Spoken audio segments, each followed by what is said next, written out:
Good morning student. आज हम सब पढ़ेंगे पाठ लखनवी अंदाज। इस पाठ के लेखक हैं यशपाल।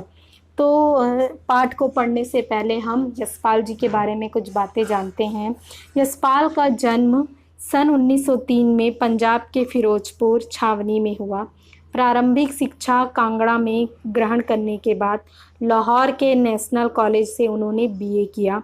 वहाँ उनका परिचय भगत सिंह और सुखदेव से हुआ। स्वाधीनता संग्राम की क्रांतिकारी धारा से जुड़ाव के कारण वे जेल भी गए। उनकी मृत्यु सन 1976 में हुई। अब इनकी रचनाएं हैं ज्ञान दान, तर्क का तूफान, पिंजरे की उड़ान व दुलिया, फूलों का कुर्ता आदि है। उनका झूठा सच उपन्यास भारत विभाजन की त्रासदी का मार्मिक दस्तावेज है। अमिता, दिव्या, पार्टी कामरेड, दादा कामरेड, मेरी तेरी उसकी बात आदि उनके उपन्यास हैं।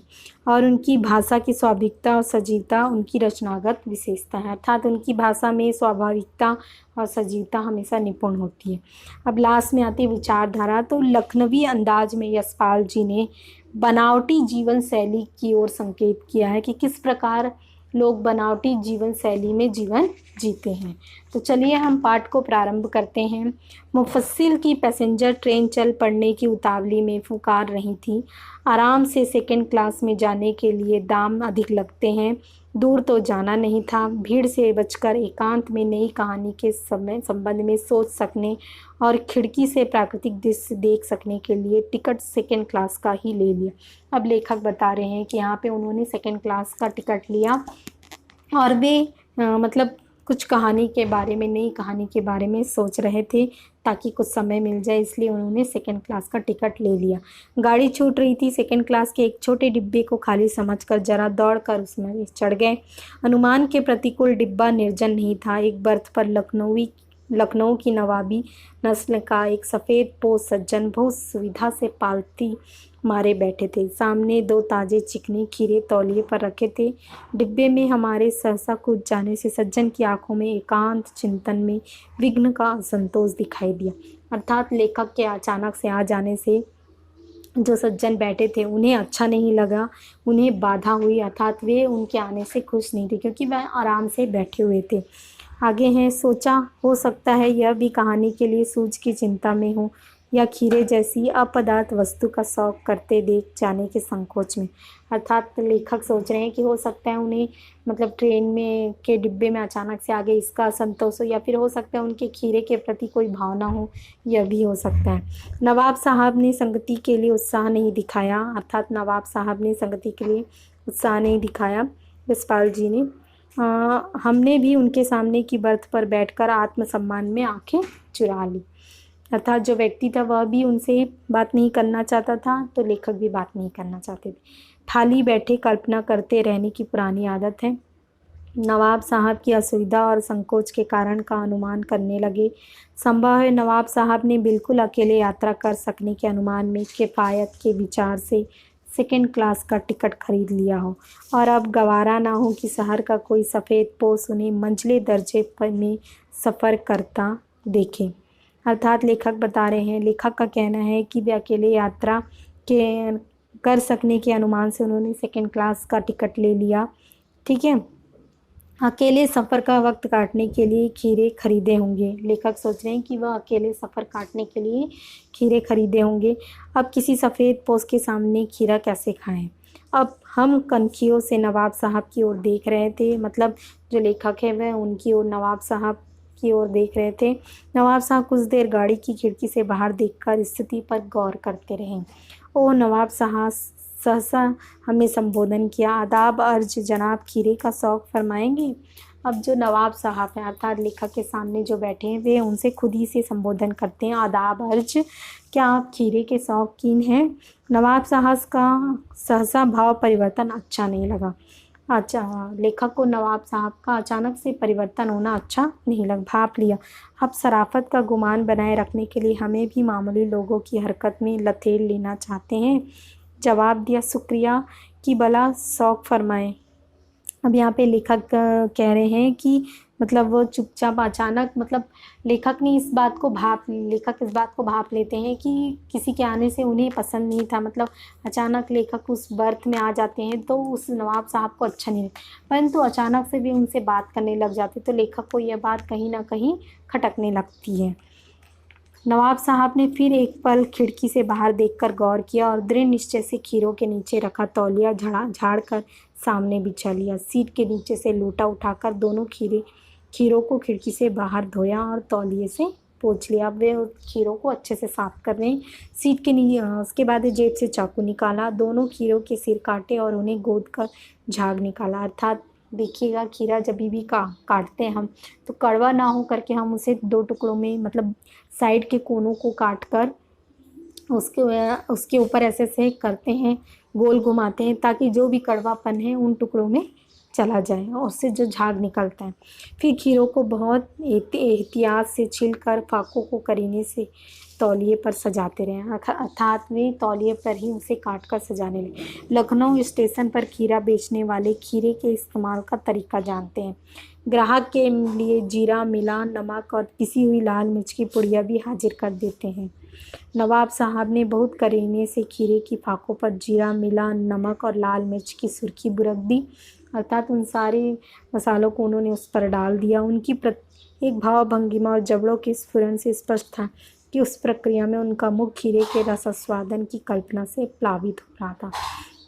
अब यहाँ पे लेखक बता रहे हैं कि मतलब जिस प्रकार वे खीरे को डेकोरेट कर रहे थे, सजा रहे थे, तो उससे ऐसा लग रहा था कि उन्हें वो खीरा बहुत पसंद है।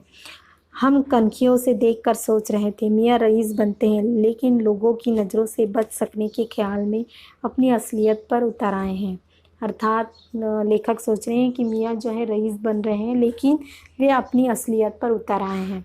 नवाब साहब ने फिर एक बार हमारी ओर देख लिया। वल्ला शौक कीजिए लखनऊ का बालम खीरा। फिर वे एक बार कहते हैं कि मियाँ शौक करेंगे, अर्थात खाएंगे लखनऊ का बालम खीरा। नमक मिर्च छिड़क दिए जाने से ताज़े खीरे की पनियाती फाँकें देखकर पानी मुंह में जरूर आ रहा था, लेकिन इनकार कर चुके थे। लेखक यहाँ पे इनकार कर चुके थे। आत्मसम्मान निभाना ही उचित समझा। उत्तर दिया, शुक्रिया, इस वक्त तलब महसूस नहीं हो रही है, मेरा भी जरा कमज़ोर है। अब यहाँ पे लेखक कहते हैं कि मुझे अभी इस चीज़ की तलब यानी खाने की इच्छा, ठीक है, तो यहाँ पे मुझे नहीं है और कि भला शौक़ फरमाया, और मतलब मेरा मन भी नहीं कर रहा है तो मुझे कोई शौक़ नहीं है। नवाब साहब ने संतुष्ट आँखों से नमक मिर्च के संयोग से चमकती खीरे की फाँकों की ओर देखा। खिड़की के बाहर देखकर दीर्घ निश्वास लिया और खीरे की एक फाँक उठाकर होठों तक ले गए। फाँक को सूंघा, स्वाद के आनंद में पुलकें मूंद गई, मुंह में भर आए पानी का घूंट गले से उतर गया। अर्थात वे किस प्रकार उस खीरे को बड़े शौक़ से खा रहे थे उसके बारे में बताया गया। तब नवाब साहब ने फाँक को खिड़की से बाहर छोड़ दिया। नवाब साहब खीरे की फाँकों को नाक के पास ले जाकर वासना से रसास्वादन कर खिड़की के बाहर फेंकते गए। वो बड़े रस के स्वाद अर्थात बड़े आनंद के साथ उसे चखते हैं। नवाब साहब ने खीरे की सब फाँकों को खिड़की के बाहर फेंक दिया, तौलिए से हाथ और होठ पोंछ लिए और गर्व से गुलाबी आंखों से हमारी ओर देखा, मानो कह रहे हो यह है ख़ानदानी रईसों का तरीका। लेखक बता रहे हैं कि उनके खाने के तरीके को देखकर वे मन ही मन गर्व कर रहे थे। कौन? जो नवाब साहब हैं, और ये है हमारे खाने का तरीका। नवाब साहब खीरे की तैयारी और इस्तेमाल से थक कर लेट गए। हमें तस्लीम में सिर खम कर लेना पड़ा। यह है ख़ानदानी तहजीब, नफासत और नजाकत। हम गौर कर रहे थे खीरा इस्तेमाल करने के इस तरीके को खीरे की सुगंध और स्वाद की कल्पना से संतुष्ट होने का सूक्ष्म नफीस या एब्स्ट्रैक्ट तरीका ज़रूर कहा जा सकता है, परंतु क्या ऐसे तरीके से उदर की तृप्ति भी हो सकती है? अब लेखक कह रहे हैं कि क्या इस प्रकार के खाने से क्या पेट की तृप्ति होती है, यानी उदर यानी पेट की तृप्ति होती है। नवाब साहब की ओर से भरे पेट के ऊंचे डकार का शब्द सुनाई दिया और नवाब साहब ने हमारी ओर देख कर कह दिया, खीरा लजीज होता है लेकिन होता है शकील, नामुराद मैदे पर बोझ डाल देता है। ठीक है, अब यहाँ पे जो नवाब साहब है वो कहते हैं कि खीरा तो क्या होता है, बहुत अच्छा होता है, लेकिन यह क्या करता है, नफासत यानी स्वच्छता और नजाकत यानी कोमलता, नफीस यानी बढ़िया, ठीक है।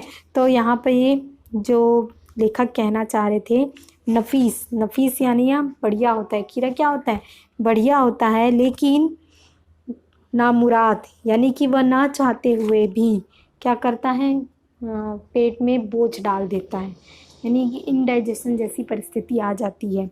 ज्ञान चक्षु खुल गए, पहचाना ये है नई कहानी के लेखक। खीरे की सुगंध और स्वाद की कल्पना से पेट भर जाने का डकार आ सकता है, तो बिना विचार, घटना और पात्रों के लेखक की इच्छा मात्र से नई कहानी क्यों नहीं बन सकती। अब यहाँ पे लेखक ने यह बताने का प्रयत्न किया है कि दुनिया में कई लोग झूठी शानी शौकत पर जाते हैं, झूठे जीवन शैली की ओर जाते हैं। जिस प्रकार वह नवाब जो है वो क्या दिखाना चाह रहा था कि वो बहुत बड़ा रईस है, इसलिए पूरा एक बर्थ ही मैंने कवर कर लिया, ऐसा वह सोचता है, लेकिन ऐसा कुछ नहीं होता है। और उसके खाने की शैली ये बताती है कि वह क्या है, मध्यम परिवार का व्यक्ति है, लेकिन वह ऐसा जताना चाह रहा था कि वह बहुत बड़ा रईस ज़्यादा है। तो लेखक यहाँ पे इस पाठ के माध्यम से व्यंग करते हैं कि लोग बाग बनावटी जीवन शैली को बहुत अधिक महत्व दे रहे हैं, जो कि नहीं होना चाहिए। तो इस प्रकार यह पाठ कंप्लीट होता है।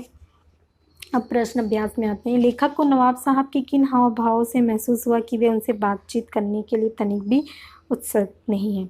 लेखक को नवाब साहब, क्योंकि जब उस बर्थ में आते हैं तो उनके हाव भाव कुछ असंतुष्ट से प्रतीत होते हैं, तो उन्हें देखकर लेखक को प्रतीत हो जाता है कि वह उनसे बातचीत के लिए शौकीन नहीं है।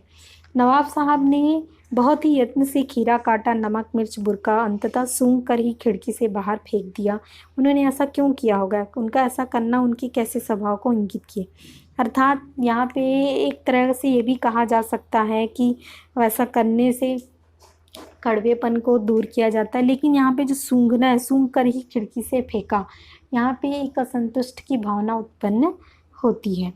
नेक्स्ट से बिना विचार, घटना और पात्रों के भी क्या कहानी लिखी जा सकती है। यशपाल के इस विचार से आप कहाँ तक सहमत हैं। अर्थात यहाँ पे एक बात यह कहना चाह रहे हैं लेखक कि जिस प्रकार कल्पना से ही सब कुछ हो जाता है। देखिएगा, कविताएं जो होती हैं वह कल्पना पर ही आधारित होती हैं, उनमें कोई विशेष पात्र नहीं होते। कभी कभी कवि जो है नदियों को देख के रचना कर देते हैं कविताओं की, पहाड़ों को देखकर, तो वह सिर्फ कल्पना मात्र ही होती है। अर्थात उसकी जो सुंदरता जो स्पष्ट रूप से किसी पात्रों के द्वारा दिखाई नहीं जाती, वह हमें समझनी पड़ती है। तो उसी प्रकार लेखक यहाँ पे कहानी के बारे में भी बताना चाहें। आप इस निबंध को और क्या नाम देना चाहेंगे। इस प्रकार हमारा यह पार्ट कंप्लीट होता है। Thank you.